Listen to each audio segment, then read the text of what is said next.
नमस्कार, स्वागत है आप सबका दिन भर की और अहम खबरों के साथ मैं हूं कवींद्र। शुरुआत हेडलाइन से। बिहार में राजनीतिक सरगर्मी तेज, समाजवादी पार्टी ने किया अकेले चुनाव लड़ने का ऐलान। वाम दलों का केंद्र पर गरीबों की अनदेखी का आरोप। G20 ने किया W20 का गठन, आर्थिक विकास में महिला भागीदारी पर जोर। 10 करोड़ महिलाओं को रोजगार दिलाने का लक्ष्य। FTII विवाद में छात्रों को राहत नहीं, सुप्रीम कोर्ट का दखल से इनकार। छात्रों ने दी बेमियादी अनशन की चेतावनी। देश के कई हिस्सों में बाढ़ और बारिश से तबाही, असम में बाढ़ ने ली 5 और लोगों की जान। हैदराबाद में बिजली गिरने से 23 की मौत। और प्रधानमंत्री का अंतरिक्ष तकनीक से गवर्नेंस से जोड़ने पर जोर, कहा गरीबों तक पहुंचे फायदा, युवा वैज्ञानिकों को मिले बढ़ावा।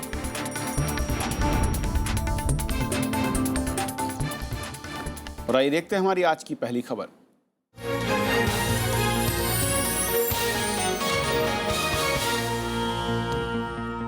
प्रधानमंत्री नरेंद्र मोदी ने तकनीक के इस्तेमाल के जरिए गरीब से गरीब व्यक्ति तक प्रशासन की पहुंच सुनिश्चित करने पर जोर दिया है। आज दिल्ली के विज्ञान भवन में अंतरिक्ष विभाग की कार्यशाला हुई, जिसमें प्रधानमंत्री ने सभी सरकारी विभागों और मंत्रालयों से ऐसी नीतियां अपनाने का आह्वान किया जिसमें युवा वैज्ञानिक प्रतिभाओं को निखारने का उन्हें मौका मिल सके। प्रधानमंत्री नरेंद्र मोदी ने सोमवार को कहा कि स्पेस टेक्नोलॉजी के बेहतर उपयोग से रोजमर्रा की जिंदगी को आसान बनाया जा सकता है। उन्होंने कहा कि सरकारी विभागों और मंत्रालयों को ऐसी नीतियां बनानी चाहिए जिससे अंतरिक्ष तकनीक का फायदा गरीब से गरीब व्यक्ति तक पहुंचे। टेक्नोलॉजी का सर्वाधिक लाभ कम से कम खर्च में हो सके उतनी सरलता से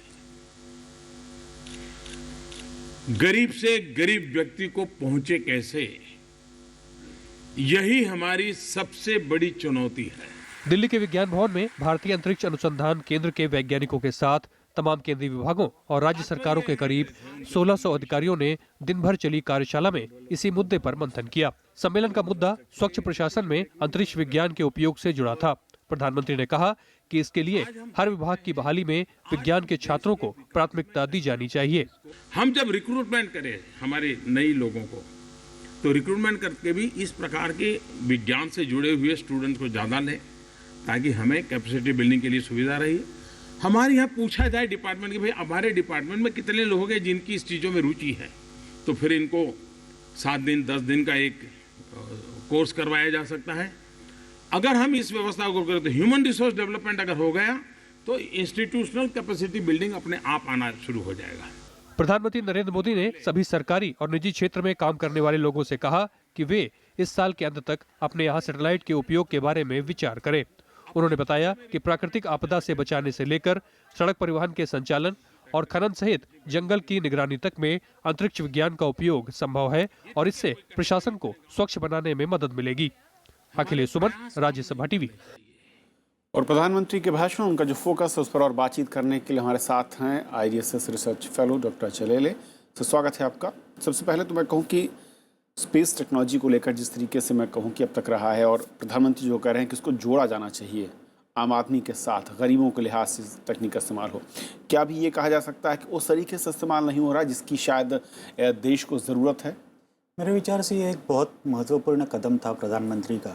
अगर हम थोड़े से हिस्ट्री में जाएं तो 1 साल पहले जब प्रधानमंत्री मंगलयान के लॉन्च तक गए थे, तब उन्होंने ये आइडिया दिया था कि सभी क्षेत्रों के लोगों को ये टेक्नोलॉजी का उपयोग होना चाहिए। बिकॉज उस समय लोगों को ऐसा लग रहा था कि खाली हमारा जो इन्वेस्टमेंट है वो हाई टेक्नोलॉजी प्रोजेक्ट्स के ऊपर, मंगलयान बोलो या चांद्रयान बोलो, ऐसे पे है, सोशल वेलफेयर के लिए नहीं है। लेकिन ऐसी बात नहीं है। अगर हम भारत का शुरुआत से देखें, जैसे ही हमने इन्वेस्टमेंट किया है स्पेस में, बेसिक फोकस हमारा सोशो इकोनॉमिक डेवलपमेंट रहा है। तो शुरुआत से हम देखें तो स्पेस टेक्नोलॉजी का सबसे ज़्यादा उपयोग हमने एजुकेशन सेक्टर के लिए किया है, मेट्रियोलॉजी के लिए किया है, फिशिंग इंडस्ट्री के लिए भी हुआ है। तो ये एक छोटे पैमाने पे उसका उपयोग हो रहा था। लेकिन आज क्या हुआ है, प्रधानमंत्री ने पूरे 1 दिन की कार्यशाला करने के लिए बोला। बहुत सारे सीनियर सेक्रेटरीज उसमें उपस्थित थे। सो हर एक मंत्रालय को, हर एक विभाग को उन्होंने ये बताया कि आप सोचिए कि ये टेक्नोलॉजी है, अब हुआ क्या है, जब हम 21st सेंचुरी में गए हैं तो लोगों को काफ़ी भारी मात्रा में पता चल गया है कि टेक्नोलॉजी के उपयोग क्या हो सकते हैं। बिल्कुल। सो उन्होंने लोगों को बोला कि आप आपके आइडियाज़ दीजिए, ये हमारे पास टेक्नोलॉजी है, उसका आप कैसे उपयोग कर सकते हैं। और उसके उपलक्ष्य में ही जब उन्होंने भाष्य किया तो उन्होंने कई सारे मुद्दे वितरित किए कि हम यहाँ कर सकते हैं, वहाँ कर सकते हैं।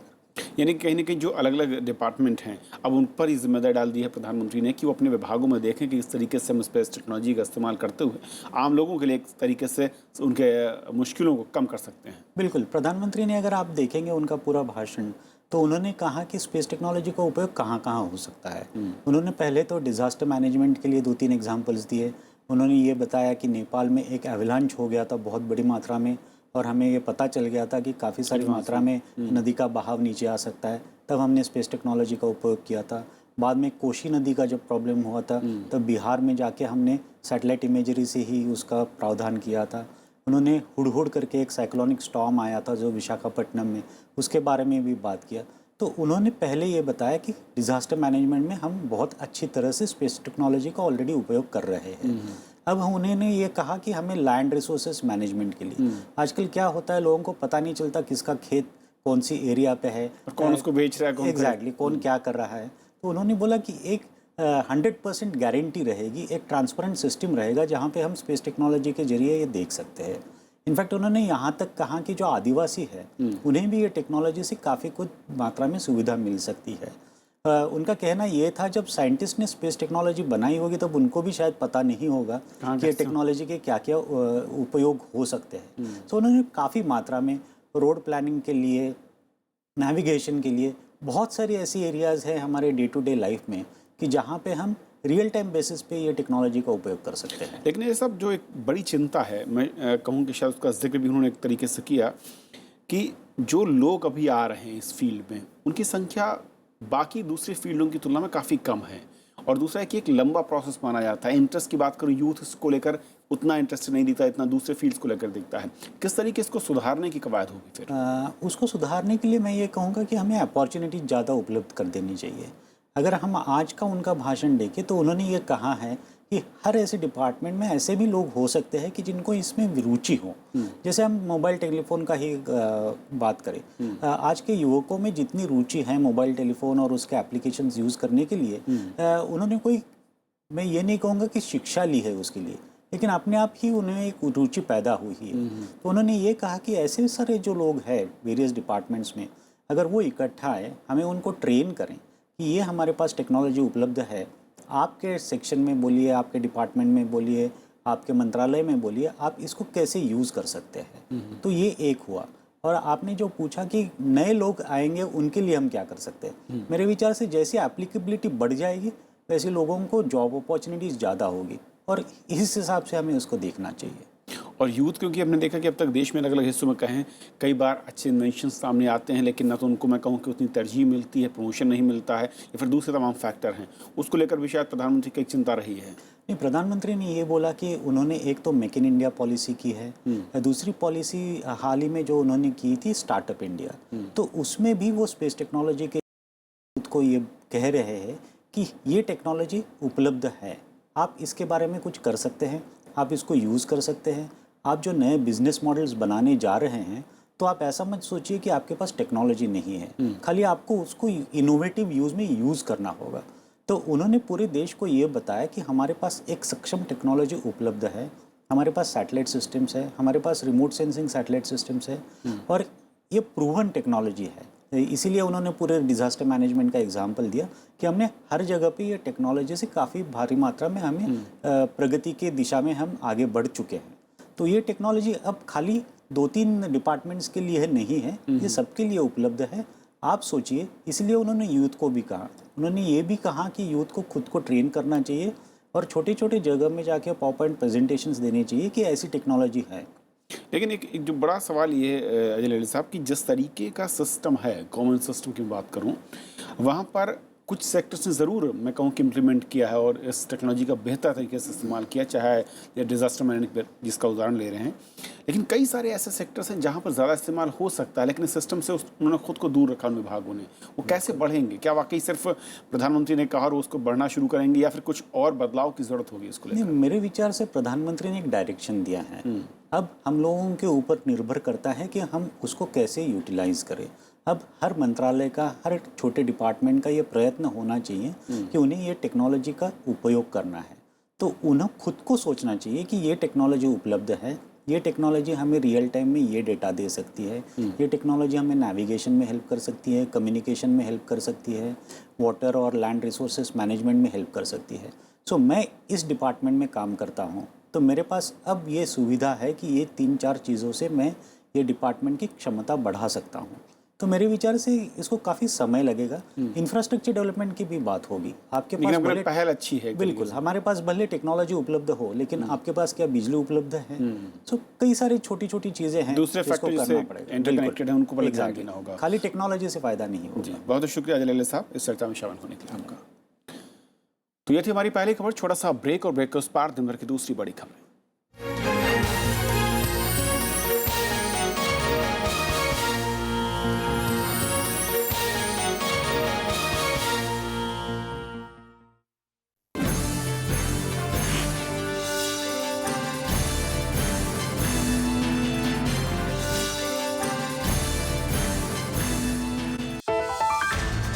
पाकिस्तान के साथ संबंध सुधारने की दरकार। बीजेपी नेताओं के साथ बैठक में आरएसएस की सलाह। देखिए देश देशांतर, भारत पाकिस्तान रिश्तों में हो सुधार, रात 8:30 बजे।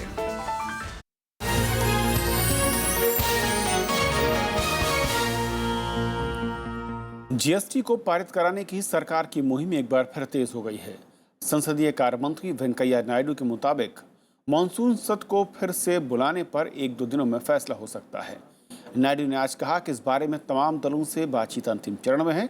हैदराबाद पहुंचे नायडू ने जीएसटी से जुड़े संविधान संशोधन विधेयक को पारित कराना सरकार की प्राथमिकता बताया। नायडू ने जीएसटी को देश की अर्थव्यवस्था के लिए अहम बताया। दरअसल सरकार ने 13 अगस्त को मॉनसून सत्र की अवधि खत्म होने के बाद रणनीति के तहत सत्र अवसान नहीं किया था। जीएसटी विधेयक लोकसभा में पारित हो चुका है, लेकिन राज्यसभा में इसे लेकर कांग्रेस समेत कुछ दूसरे दल अविरोध जता रहे हैं। Government is keen to go for extended session, but decision will be taken after the consultation with opposition is over.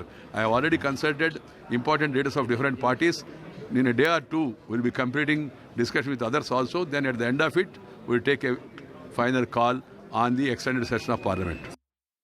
Samajwadi party Bihar विधानसभा चुनाव में सभी 243 सीटों पर अकेले चुनाव में उतरेगी। पटना में समाजवादी पार्टी के प्रदेश अध्यक्ष रामचंद्र सिंह यादव ने इस बात की जानकारी दी। समाजवादी पार्टी ने पिछले हफ्ते ही आरजेडी, जेडीयू और कांग्रेस गठबंधन से अलग होने का ऐलान किया था। गठबंधन के तहत सिर्फ 5 सीटें देने से पार्टी नाराज थी। अगर भारतीय जनता पार्टी 100 पर चुनाव लड़ेगी तो समाजवादी पार्टी 200 पर लड़ने जा रही है। सबसे बड़ी पार्टी समाजवादी पार्टी है। लालू जी 100 पर लड़ेंगे, हम 243 पर लड़ेंगे। नीतीश जी 100 पर लड़ेंगे, हम 243 पर लड़ेंगे। बिहार में विधानसभा चुनाव को लेकर राजनीतिक सरगर्मी तेज है। पटना में आज सीपीएम महासचिव सीताराम येचुरी ने वाम दलों के संयुक्त सम्मेलन को संबोधित किया और इस मौके पर उन्होंने केंद्र सरकार पर कमजोर वर्गों की अनदेखी का आरोप लगाया। बिहार में आगामी विधानसभा चुनाव में 6 वामपंथी दल एक साथ चुनावी मैदान में उतरेंगे। हमारे देश के अंदर संपत्ति की कोई अभाव नहीं है, साधन का कोई अभाव नहीं है, लेकिन चंद लोगों के पास ये साधन और संपत्ति सीमित रह जाता है। और वही नीतियां ऐसे हैं जो अमीर अमीर होता है और गरीब होते जाता है। और बात आम आदमी पार्टी की, जहां पर एक बार फिर से विवाद खड़ा हो गया है। 2 सांसदों के निलंबन के बाद पार्टी सांसद भगवंत मान के ऑडियो वायरल होने से पार्टी की मुश्किलें बढ़ गई हैं। पार्टी इस बार बचाव की मुद्रा में है। दिल्ली देख लो, झाड़ू ਨੂੰ ਪਈਆਂ ਨੇ, ਝਾੜੂ ਨੂੰ ਵੋਟਾਂ ਪੈਣਗੇ, ਬੰਦਾ ਨਹੀਂ ਦੇਖਣਾ। ਪੰਜਾਬ ਦੇ ਵਿੱਚ ਪਰਸਨੈਲਿਟੀ ਬੇਸ ਕੰਮ ਹੈ ਜੀ। ਪੱਕਾ ਜੀ, ਪੱਕਾ। ਪੰਜਾਬ ਦੀ ਪਰਸਨੈਲਿਟੀ, ਛੋਟੀ ਪਰਸਨੈਲਿਟੀ ਚੱਲੀ ਹੈ, ਦੇਖੋ। ਬਿਲਕੁਲ। ਸਾਹਿਬ ਦੀ ਪਰਸਨੈਲਿਟੀ ਚੱਲੀ ਹੈ, ਮੇਰੀ ਪਰਸਨੈਲਿਟੀ ਚੱਲੀ ਹੈ। भगवंत मान की इस ऑडियो क्लिप के जारी होने के बाद आम आदमी पार्टी में मचा घमासान सबके सामने आ गया। ऑडियो में भगवंत मान ने केंद्रीय नेतृत्व पर सवाल उठाए हैं। हालांकि चंद मिनटों बाद मान इस पर सफाई देते नजर आए। देखिए, ऐसे एडिटेड टेप्स अभी ये घटिया राजनीति का नतीजा है, इनकी बौखलाहट है। पंजाब में आम आदमी पार्टी का जो उभार देखकर ऐसा कर रहे हैं। वहीं पार्टी ने इसे विरोधी दलों की साजिश करार दिया है। आपस में दो सांसदों की बातचीत को अगर मोदी की सरकार रिकॉर्ड करा रही है तो ये बहुत ही गंभीर मामला है। हालांकि पार्टी से निलंबित सांसद धर्मवीर गांधी इस ऑडियो टेप के सही होने का दावा करते हैं। और उसमें मेरे को लगा है कि मैंने इसमें कुछ गलत नहीं किया और भगवंत मान ने भी कुछ भी गलत नहीं कहा। उसने वही बात कही जो आज मैं कह रहा हूँ, जो पिछले 6 महीने से कह रहा हूँ कि पंजाब पे दिल्ली का गलबा हो रहा है। बीते दिनों आम आदमी पार्टी ने पंजाब से अपने 2 सांसदों धर्मवीर गांधी और हरिंदर सिंह खालसा को पार्टी विरोधी गतिविधि के आरोप में निलंबित कर दिया था। अनु दीवान, राज्यसभा टीवी।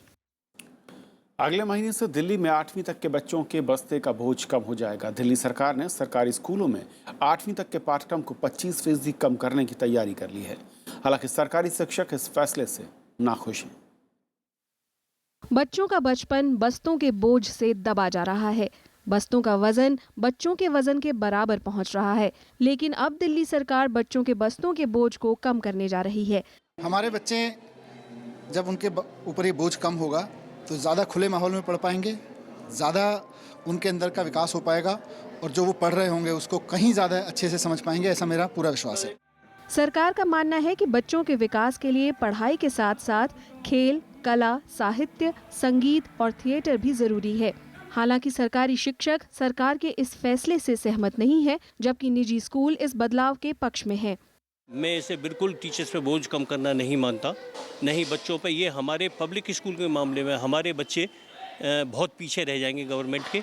मैं इस चीज़ का बिल्कुल विरोध करता हूँ। ये बिल्कुल 25% सिलेबस बिल्कुल कम नहीं होना चाहिए। जो बच्चे इस वक्त पढ़ रहे हैं सरकारी स्कूलों में, वो बहुत ज़्यादा एम्फेसिस ऑन एग्ज़ाम्स चल रहा है।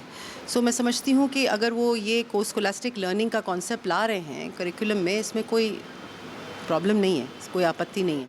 दिल्ली सरकार अगले सत्र से 9वीं से 12वीं तक के पाठ्यक्रम में भी 25% की कमी करने की बात कर रही है। सवाल ये है कि अपने बोर्ड के बगैर क्या ये मुमकिन हो पाएगा। जानकार मानते हैं कि 9वीं से 12वीं तक के पाठ्यक्रम में किसी भी तरह के बदलाव के लिए सरकार को CBSE से मंजूरी लेनी होगी। अनु दीवान, राज्यसभा टीवी। सुप्रीम कोर्ट ने पुणे के FTII विवाद में दखल देने से इनकार करते हुए जनहित याचिका पर सुनवाई से इनकार कर दिया। सरकार की ओर से कोई जवाब न मिलने के बाद अब संस्थान के छात्र आंदोलन तेज करने की तैयारी में हैं। छात्रों ने बेमियादी अनशन पर जाने की चेतावनी दी है। इनका कहना है कि सरकार छात्रों के अधिकारों को नजरअंदाज कर रही है। शीर्ष अदालत गजेंद्र चौहान के FTII के चेयरमैन बनाए जाने के बाद से जारी गतिरोध को खत्म करने से जुड़ी जनहित याचिका पर सुनवाई को तैयार नहीं हुई। पिटीशन फाइल किया था पब्लिक इंटरेस्ट में कि माय लॉर्ड इसमें इंटरवीन करके कुछ इंटेलिजेंस करें और जो है ना डायरेक्शन दें गवर्नमेंट ऑफ इंडिया को और स्टेट ऑफ महाराष्ट्र को कि जाके नेगोशिएट करें स्टूडेंट्स के साथ और इस गतिरोध को जो है ख़त्म किया जाए, क्योंकि इसमें बहुत नुकसान हो रहा है। उधर पुणे में छात्रों का विरोध 88वें दिन में पहुंच गया। सरकार की ओर से कोई ठोस आश्वासन नहीं मिलने के बाद अब संस्थान के छात्र सामूहिक भूख हड़ताल पर जाने की तैयारी में हैं। समस्या के तत्काल समाधान के लिए एक फैकल्टी सदस्य ने सोमवार से अनशन शुरू कर दिया है। इस बीच आंदोलनरत छात्रों से संस्थान के निदेशक प्रशांत पाथराबे ने मुलाकात की। सरकार की असंवेदनशील रवैये के विरुद्ध छात्रों ने किसी भी समय अनिश्चितकालीन भूख हड़ताल पर जाने का निर्णय लिया है। Quite unfortunate and alarming the way the government is dealing not just with the students of FTII, also an individual from this institute who is a direct stakeholder as a faculty. Congress का कहना है कि सरकार गजेंद्र चौहान को हटाने से डर रही है। Now they are afraid of removing the person whom they have appointed, which probably they want to change. They may be thinking that the marriage may go to Rahulji. That may be the thing. But this way they cannot function in the government. इस मसले पर 3 सदस्यीय केंद्रीय team ने बीते मंगलवार को ही सूचना और प्रसारण मंत्रालय को अपनी रिपोर्ट सौंप दी थी। अगस्त में मंत्रालय ने registrar of newspapers for India के DG SM खान की अगुवाई में टीम का गठन किया था। टीम ने पुणे का दौरा कर जमीनी हकीकत जानने की कोशिश की थी। रविंद्र सिंह शोरान के साथ ब्यूरो रिपोर्ट, राज्यसभा टीवी। और बात शेयर बाजार की, जहां पर 2 हफ्ते से जारी गिरावट का दौर आज भी नहीं थमा। सेंसेक्स 15 महीने के निचले स्तर पर पहुंचा और 25,000 के नीचे बंद हुआ। निफ्टी 14 महीने के निचले स्तर पर आया और 7,600 के नीचे बंद हुआ। कारोबार बंद होते समय सेंसेक्स 308 अंक टूटकर 24,893 पर बंद हुआ। इससे पहले पिछले साल 4 जून को सेंसेक्स इससे नीचे आकर बंद हुआ था। वहीं निफ्टी 96 अंक की कमी के साथ 7,558 पर बंद हुआ। बाजार में विदेशी निवेशकों की भारी बिकवाली का असर रुपए पर भी देखने को मिला। आज रुपया 2 साल के निचले स्तर पर फिसला। $1 का भाव 66 रुपये 86 पैसे तक पहुंचा। बाद में ये 66 रुपये 82 पैसे पर जाकर रुका। आंध्र प्रदेश के अलग अलग इलाकों में बिजली गिरने से 23 लोगों की मौत हो गई है। राज्य में रविवार को आई तेज बारिश से हालात खराब हो गए हैं। मौसम विभाग ने स्थानीय लोगों से अगले कुछ दिनों तक अलर्ट रहने को कहा है। वहीं दूसरी ओर असम में बाढ़ से मरने वालों की संख्या 46 पहुंच गई। केंद्र सरकार ने बाढ़ से निपटने के लिए हर मुमकिन मदद का भरोसा दिया है। तस्वीरें बता रही हैं कि चंद घंटों की बारिश ने हैदराबाद को किस कदर ठप कर दिया। कहीं मोटरसाइकिल पत्ते की तरह बहती दिखी तो कहीं कार पानी में डूब गई। पिछले 2-3 दिन से हो रही तेज बारिश ने हैदराबाद के साथ कई और जिलों में जनजीवन को बुरी तरह प्रभावित किया है। Availability of the moisture in the atmosphere due to these troughs, so that instability in the atmosphere leads to development of severe thunderstorm clouds that leads to the thunderbolt deaths. राज्य सरकार ने मृतकों के परिजनों को 4-4 लाख रुपए की आर्थिक मदद देने का ऐलान किया है।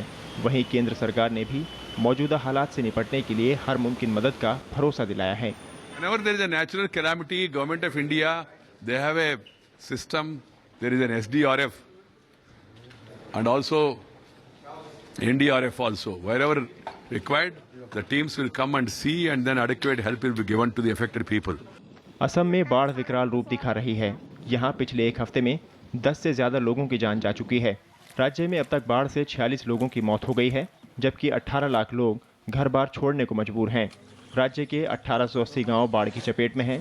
सरकार ने राज्य के अलग अलग हिस्सों में 277 राहत शिविर खोले हैं, लेकिन बाढ़ पीड़ितों की संख्या में हो रही बढ़ोतरी सरकार के लिए एक बड़ी चुनौती है। Bureau report, Rajya Sabha TV. Jammu Kashmir के माचल सेक्टर में हुई फर्जी मुठभेड़ के मामले में आज बड़ा फैसला आया। सेना की नॉर्दर्न कमान के प्रमुख ने 2010 में हुई इस मुठभेड़ में सेना के 6 जवानों की उम्र कैद की सजा पर मोहर लगा थी, जिसमें कर्नल रैंक का एक अधिकारी भी शामिल है। ये मामला 30 अप्रैल 2010 का है, जब 6 सैनिकों ने कुपवाड़ा जिले के माचल में 3 आतंकियों को मारने का दावा किया था। जांच में मुठभेड़ फर्जी साबित हुई। कोर्ट मार्शल की कार्रवाई के बाद इन सभी सैनिकों को 2012 में उम्र कैद की सजा सुनाई गई। सेना के मुताबिक कर्नल दिनेश पठानिया, कैप्टन उपेंद्र, हवलदार देवेंद्र कुमार, लांस नायक लक्ष्मी, लांस नायक अरुण कुमार और राइफलमैन अब्बास हुसैन को आजीवन कारावास की सजा सुनाई गई है। महिला सशक्तिकरण के लिए बड़ी पहल करते हुए दुनिया के 20 देशों ने W20 समूह का गठन किया है, जिसमें G20 देशों से 20 महिलाएं शामिल होंगी। पिछले हफ्ते अंकारा में हुई G20 देशों की बैठक में यह फैसला लिया गया। टर्की की गोल्डन तुर्कस्तान को इसका अध्यक्ष बनाया गया है। वुमेन 20 का मकसद आर्थिक विकास में महिलाओं की भागीदारी को बढ़ाना है।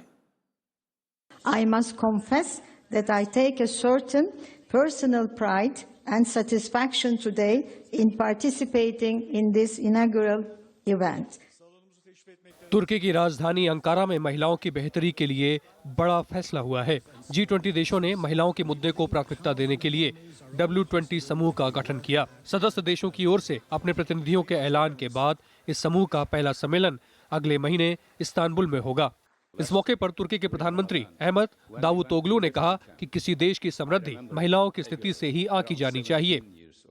In fact, the real heroes of the history are women who courageously pay the price. We should not forget that women should not be just the affected object of history, but women should be the leading power and the leading subject of the history. IMF की प्रबंध निदेशक Christina Lagarde ने कहा कि महिलाओं की मौजूदगी बढ़ने से गरीबी में कमी आएगी। संयुक्त राष्ट्र की सहायक महासचिव लक्ष्मी पुरी ने कहा कि इससे आर्थिक फैसलों में महिलाओं की भागीदारी बढ़ेगी। तुर्की की गोल्डन तुर्कतन को W20 समूह की पहली महिला अध्यक्ष बनाया गया है। W20 and to appoint the representatives of Kagidar, Tikat and Kadem is the executive committee of W20. समूह का लक्ष्य 10 करोड़ महिलाओं को रोजगार दिलाना है, छोटे और लघु उद्योगों के लिए महिलाओं की मदद करना है। पिछले साल G20 की बैठक में 2025 तक श्रम शक्ति की भागीदारी में महिलाओं के अंतर को 2025 तक 25% कम रखने का लक्ष्य रखा गया है। संयुक्त राष्ट्र की रिपोर्ट के मुताबिक दुनिया में कामकाजी महिलाओं की संख्या में लगातार इजाफा हो रहा है। 2013 में 72% पुरुषों के मुकाबले 47% महिलाएं रोजगार में लगी थीं, लेकिन उन्हें पुरुषों के मुकाबले 25 से 40% कम पारिश्रमिक मिलता है। Bureau report, Rajya Sabha TV. Europe इस वक्त भीषण प्रवासी संकट से गुजर रहा है। यूरोपीय यूनियन ने अगले कुछ वर्षों में 1.25 लाख शरणार्थियों को पनाह देने की योजना बनाई है। हालांकि अब शरणार्थियों की संख्या बढ़ने से यूरोपीय देशों की चिंताएं बढ़ गई हैं। इस मसले पर 14 सितंबर को यूरोपियन यूनियन की बैठक है। आशियाने की तलाश में दर दर भटकते लोग, तुर्की, ग्रीस, सर्बिया, हंगरी और ऑस्ट्रिया से लेकर जर्मनी तक यही मंजर है। अफ्रीका, अरब और पश्चिमी एशिया से लाखों लोगों का यूरोप देशों में पहुंचना जारी है। Und bei den vielen Bürgern, die durch ihre Begrüßung der Flüchtlinge ein Bild von Deutschland auch gezeichnet haben, das uns ein Stück weit auch stolz machen kann auf unser. इस बीच फ्रांस ने 24,000 शरणार्थियों को पनाह देने की बात कही है। La Commission européenne propose ou va proposer de répartir 120 000 réfugiés sur les 2 prochaines années.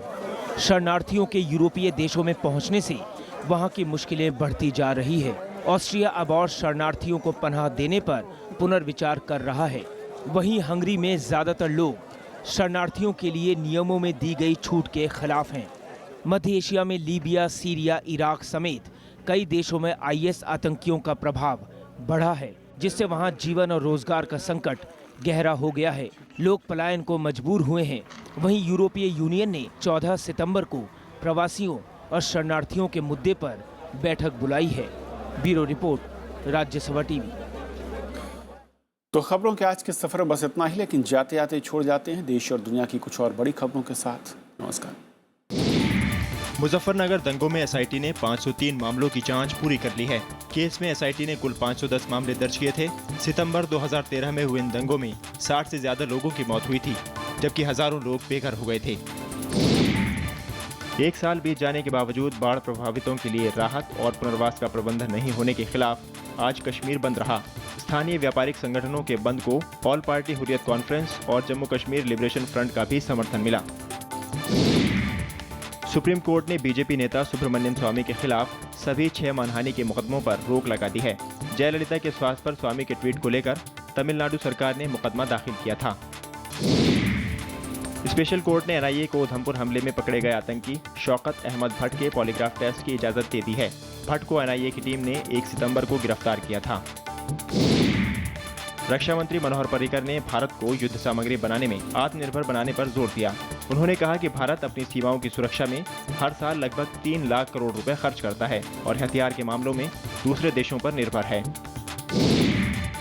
गृह मंत्री राजनाथ सिंह मंगलवार को हैदराबाद में CISF की परेड में सलामी लेंगे। कल CISF के 530 अधिकारियों की नेशनल इंडस्ट्रियल एकेडमी में पासिंग आउट परेड होगी। भारत दौरे पर आए ओमन नेवी के कमांडर को भारतीय सेना ने गार्ड ऑफ ऑनर दिया। ओमन नेवी कमांडर अल रजी 4 दिनों के भारत दौरे के लिए आए हैं।